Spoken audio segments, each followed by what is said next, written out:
The envelope arrived at Congresswoman Jasmine Crockett's office on a Tuesday morning, unmarked except for a simple return address, Office of the President, Burkina Faso. Inside were photographs that would haunt her for the rest of her life. 3. Children's faces stared back from hospital beds, their small bodies connected to machines that couldn't save them. Attached was a handwritten note. Congresswoman Crockett, these are my nephew, my aide's daughter, and my security chief's son. They died because of votes you cast. Can we talk?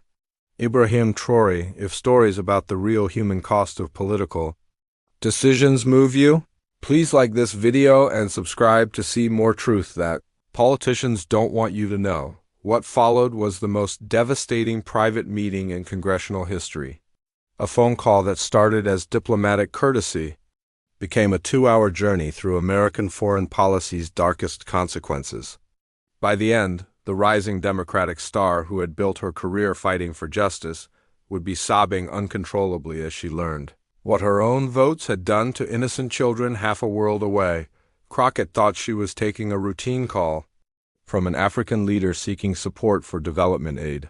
She had no idea she was about to face the personal testimony of a president whose family had paid the ultimate price for American sanctions she had proudly supported.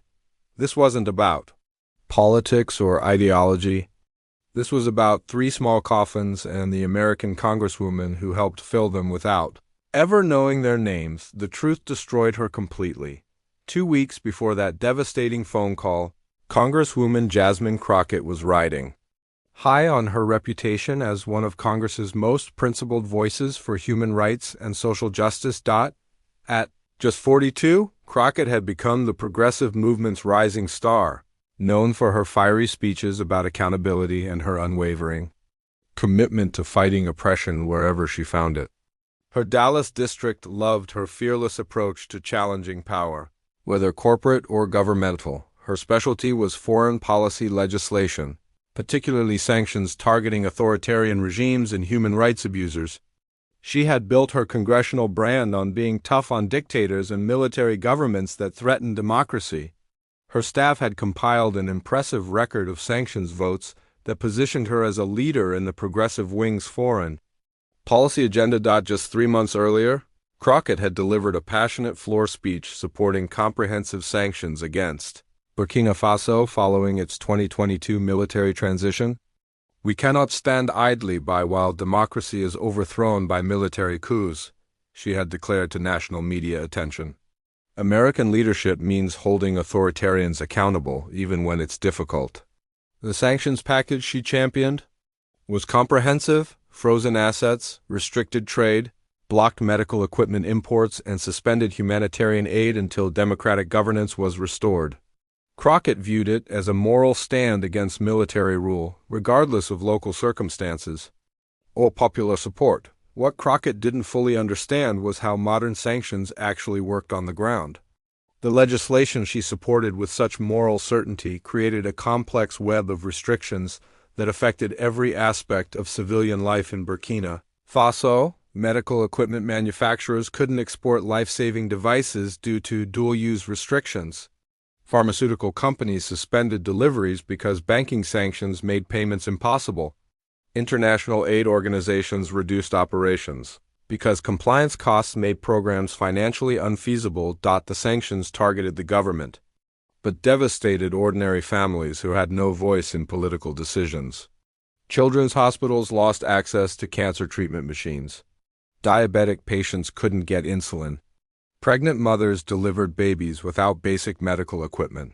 Crockett's office had received briefings about these implementation challenges, but the abstract policy language obscured the human reality of children dying because medical supplies couldn't reach their hospitals. What made this story particularly devastating was Crockett's own background.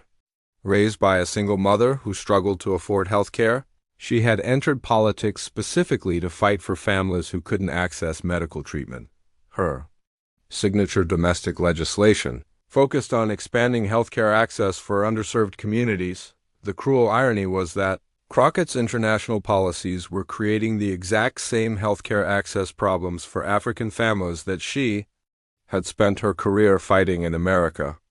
The sanctions she supported as anti-authoritarian measures were denying medical care to children, who looked exactly like the kids in her own district.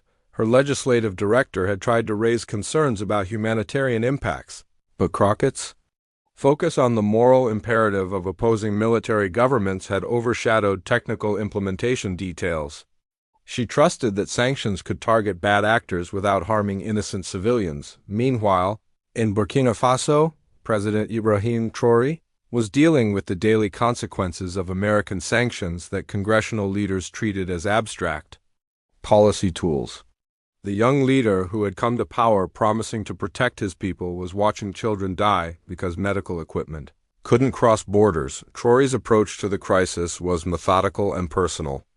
Rather than issuing diplomatic protests or seeking international arbitration, he decided to document the human cost and share it directly with the American legislators responsible for the policies causing such suffering. His team compiled medical records, hospital reports, and family testimonies showing how sanctions had transformed healthcare access in Burkina Faso. They gathered photographs and personal stories that revealed the human faces behind policy statistics. The president's decision to contact Crockett specifically wasn't random.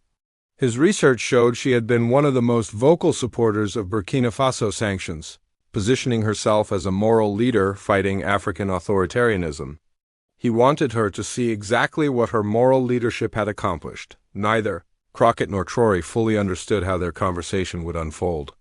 She expected a routine diplomatic call where an African leader would request sanctions relief in exchange for democratic reforms. He planned to present evidence so overwhelming that even the most committed sanctions supporter would be forced to confront the human cost of their decisions. The Congresswoman who had built her career fighting for the vulnerable was about to learn that her own votes had made the most vulnerable people in the world even more powerless to survive. The call was scheduled for 2 p.m. on a Thursday afternoon. Crockett sat in her congressional office, surrounded by the awards and photographs that celebrated her human rights advocacy. She expected a 30-minute courtesy call with an African leader seeking sanctions relief, the kind of meeting her staff regularly scheduled to demonstrate engagement with international issues. Traoré connected from his presidential office, but the formal trappings of power couldn't mask the weight he carried. This wasn't going to be a typical diplomatic exchange about policy positions and negotiating terms. Congresswoman Crockett, Traoré began, his English carrying the precision of someone who had chosen every word carefully. Thank you for taking time to speak with me. I understand you've been very active in legislation affecting my country. Crockett responded with practiced congressional warmth. President Traoré, I appreciate the opportunity to discuss how we can work together to strengthen democratic institutions in West Africa. America believes in supporting leaders who are committed to constitutional governance. The response was exactly what Traoré expected: diplomatic language that treated complex political situations as simple moral choices between democracy and authoritarianism. Congresswoman, Traoré said, his tone remaining respectful but gaining focus, I want to share some information about how your sanctions legislation has affected real families in my country.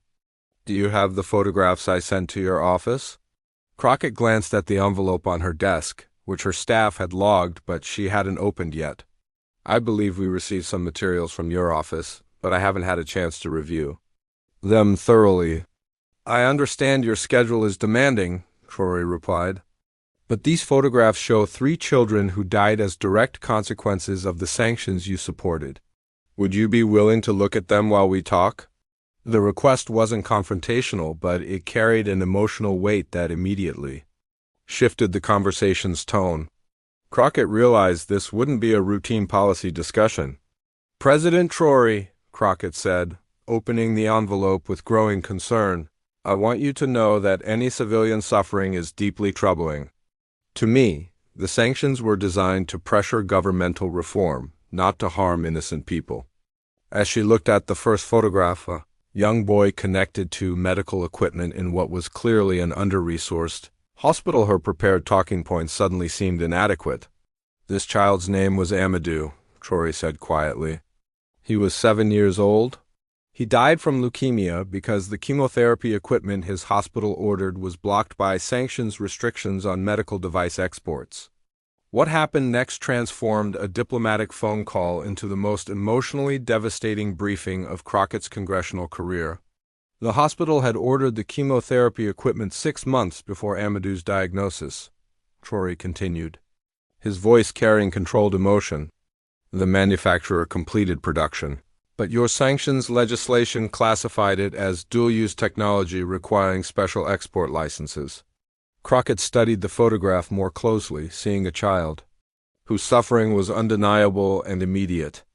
President Traoré, surely there were humanitarian exemptions for medical equipment? Congresswoman, that's what we thought too, Traoré replied. But the exemption process requires 18-month compliance reviews, during which time the equipment sits in warehouses while children die. Amadou didn't have 18 months. He paused, letting the reality settle before continuing. The equipment finally arrived last month, 4 months after Amadou's funeral. It's now treating other children who might have been saved if the process hadn't taken so long. The second photograph shows Fatima, age 5, Traoré continued. She died from complications during surgery because the hospital couldn't import specialized pediatric surgical tools. The sanctions had made international banking transfers so complicated that medical suppliers stopped accepting orders from Burkina Faso entirely. Crockett's hands trembled slightly as she looked at the image of a small girl whose bright smile contrasted sharply with the medical setting around her. This is is heartbreaking. But President Traoré, surely alternative suppliers could have alternative suppliers? Traoré interrupted gently. Congresswoman, your sanctions legislation requires any company doing business with Burkina Faso to undergo extensive compliance reviews that cost more than most medical orders are worth. It became economically impossible for suppliers to serve our hospitals. Fatima's surgery was routine in countries with proper equipment, Traoré explained. But when sanctions block medical imports and alternative suppliers won't risk compliance costs, routine procedures become death sentences. Crockett was beginning to understand how her well-intentioned legislation had created a web of unintended consequences that trapped innocent families in life-or-death situations. The third photograph shows my nephew, David, Traoré said, his voice carrying personal pain that cut through diplomatic restraint. He was 9 years old. He died from diabetes because insulin shipments were delayed for 3 months due to banking sanctions that made pharmaceutical payments impossible. The revelation that Traoré's own family had paid the ultimate price for American sanctions hit Crockett like a physical blow. This wasn't abstract policy discussion. This was a man who had buried his nephew because of votes she had cast with moral certainty. President Traoré, she whispered, tears beginning to form. I had no idea. The briefings we received never mentioned specific cases like these. David used to help me with presidential speeches, Traoré continued, his composure beginning to crack. He would sit in my office and suggest words that would make people smile. He wanted to become a doctor so he could help other diabetic children. Congresswoman Crockett, Traoré said, these 3 children represent over 300 documented deaths directly attributable to medical supply disruptions caused by your sanctions.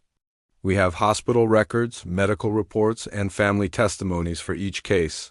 Crockett was openly crying now, the weight of unintended consequences crushing her assumptions about the moral clarity of her legislative choices. Every child who died had families who loved them, dreams they wanted to pursue, and medical conditions that were completely treatable with proper equipment and supplies, Traoré continued. Your sanctions turned treatable conditions into death sentences. The conversation had moved beyond policy disagreements into something far more personal and morally devastating for both participants. President Traoré, Crockett said through tears, when we voted on these sanctions, we were told they would pressure your government to return to democratic governance. We were assured that humanitarian exemptions would protect innocent civilians. Her voice carried the pain of someone discovering that their most deeply held beliefs about moral leadership had contributed to immense suffering. The briefings we received focused on democratic institutions and human rights violations, she continued. Nobody explained that medical equipment would be trapped in regulatory processes while children died waiting. Congresswoman, Traoré replied, his voice carrying both pain and understanding. I don't believe you intended for children to die. But the legislation you supported treated complex political situations as simple moral choices between good and evil. He paused, gathering strength to share more painful truths. Your sanctions assume that pressure on governments translates into policy changes without considering how that pressure actually affects ordinary families who have no influence over political decisions. When you vote to sanction a country, Traoré explained, you're not just sanctioning leaders or institutions. You're sanctioning hospital systems, medical supply chains, and banking networks that children depend on for survival. Crockett was struggling to process how her humanitarian impulses had contributed to humanitarian disasters. But President Traoré, we were trying to support democracy and human rights. How do we address authoritarian governance without some form of pressure? Congresswoman, Traoré said, what if instead of punishing entire populations for governmental decisions they can't control, America invested in healthcare systems, educational partnerships, and economic development that actually improves people's lives? He continued with growing passion. David Amadou and Fatima would be alive today if your legislature had focused on building hospitals instead of blocking medical equipment. They would have futures to look forward to instead of graves to visit. The impact on Crockett was visible and profound. The Congresswoman who had built her career on moral certainty was confronting the reality that her most principled positions had contributed to immeasurable suffering. President Traoré, she said, her voice barely audible, what can I do? How do I fix this? How do I live with knowing that my votes contributed to these children's deaths? The question isn't how you live with this knowledge, Traoré replied. The question is what you do with it. Will you continue supporting sanctions that kill children, or will you become a voice for policies that actually help families like David's, Amadou's, and Fatima's? The challenge hung between them, a test of whether moral leadership meant admitting mistakes and changing course, or defending positions regardless of their human cost. These children can't be brought back, Traoré continued. But their deaths can teach us that real moral leadership requires understanding the full consequences of our choices, not just their intentions. Crockett was sobbing uncontrollably now. The emotional weight of documented suffering she had helped cause overwhelming her ability to maintain congressional composure. I'm so sorry, she repeated through tears. I'm so sorry, President Traoré. I never wanted this, I never imagined. These beautiful children, because of my votes. The moment represented complete moral reckoning, a powerful leader discovering that their most confident moral positions had created the exact suffering they had dedicated their career to preventing. What happened next would transform both leaders and reshape how Congress approached international sanctions forever. Through her tears, Crockett made a decision that would define the rest of her political career. President Traoré, she said, her voice shaking but determined, I want to do more than apologize. I want to fix this. She paused, wiping her eyes, and finding strength and moral clarity. What would meaningful action look like? How do I honor these children's memories by preventing other families from experiencing this kind of loss? Traoré had hoped for exactly this response, but he was still moved by the genuine transformation he was witnessing. Congresswoman, the first step is acknowledging that well-intentioned policies can have devastating unintended consequences. I want to introduce immediate legislation to create medical equipment exemptions from all current sanctions, Crockett announced, her voice gaining strength. No child should die waiting for medical equipment because of American foreign policy decisions. She was thinking rapidly, her legislative experience translating emotional commitment into concrete action plans. We need emergency procedures for life-saving medical supplies, guaranteed banking channels for humanitarian purchases, and oversight mechanisms to ensure sanctions never again block children's access to health care. Traoré felt a surge of hope that David's death might ultimately save other children's lives. Congresswoman, that would be transformational. But the pharmaceutical and medical device industries will resist exemptions that complicate their compliance. Procedures. President Traoré, Crockett said with newfound determination, I've built my career fighting powerful interests that put profits over people.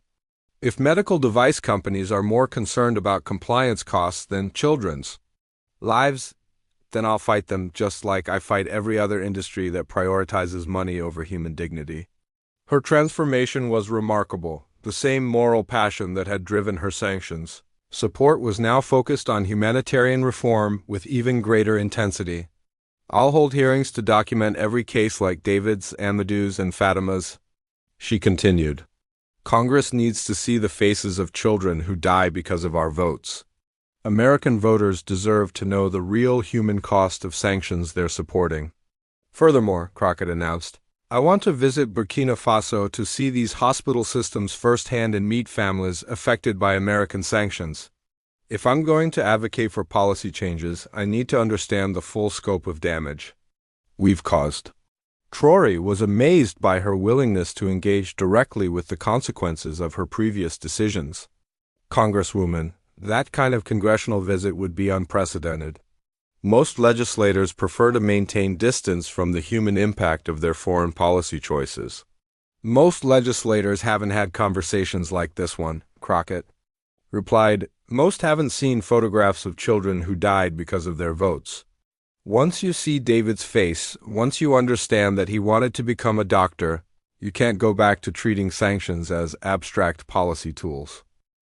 I also want to establish a congressional human impact review process for all future sanctions legislation, Crockett announced, her policy mind fully engaged. Before we vote to pressure any government, we need detailed assessments of how those measures will affect civilian populations, especially children and medical systems. Traoré recognized this as potentially revolutionary reform. That would fundamentally change how America approaches international pressure campaigns.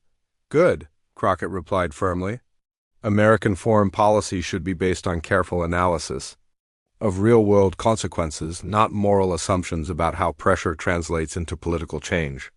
President Traoré, Crockett said, her voice carrying deep emotion, I want to establish a scholarship fund in David's, Amadou's, and Fatima's names to support African medical students studying pediatric care. If American policies contributed to their deaths, then American resources should contribute to training doctors who can save other children. The offer was both personal and symbolic, transforming tragedy into hope through concrete investment in healthcare capacity. These 3 children will never have the chance to become the doctors, teachers, or leaders they might have been, she continued. But their memory can inspire medical training that saves lives for generations. What neither leader fully understood was that their conversation was creating a new model for international accountability. Instead of diplomatic protests or formal complaints, Traoré had used personal testimony and documented evidence to create genuine moral reckoning in American leadership. Crockett's response demonstrated that authentic moral leadership required admitting mistakes and changing course rather than defending positions regardless of their consequences.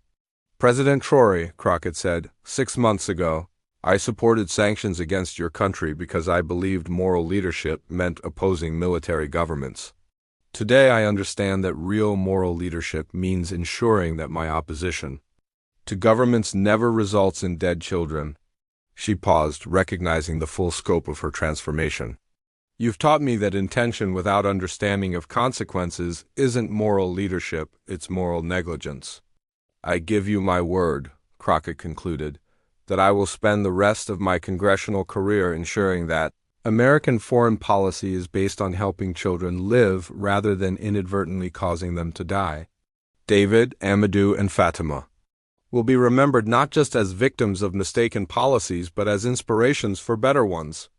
Traoré felt a complex mix of grief for the children who couldn't be saved and hope for the children who might be protected by Crockett's transformed approach to international relations. The conversation that had begun with photographs of dead children was ending with commitments to save living ones. The ripple effects of that devastating phone call would reshape American foreign policy, congressional oversight, and international humanitarian law in ways that neither Crockett nor Traoré could have imagined.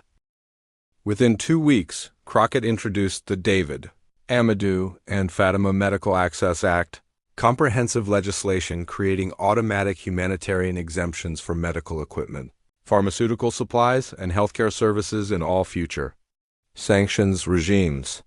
The bill included emergency procedures to prevent medical supplies from being trapped in bureaucratic processes while children died. Her floor speech introducing the legislation was unlike anything Congress had heard.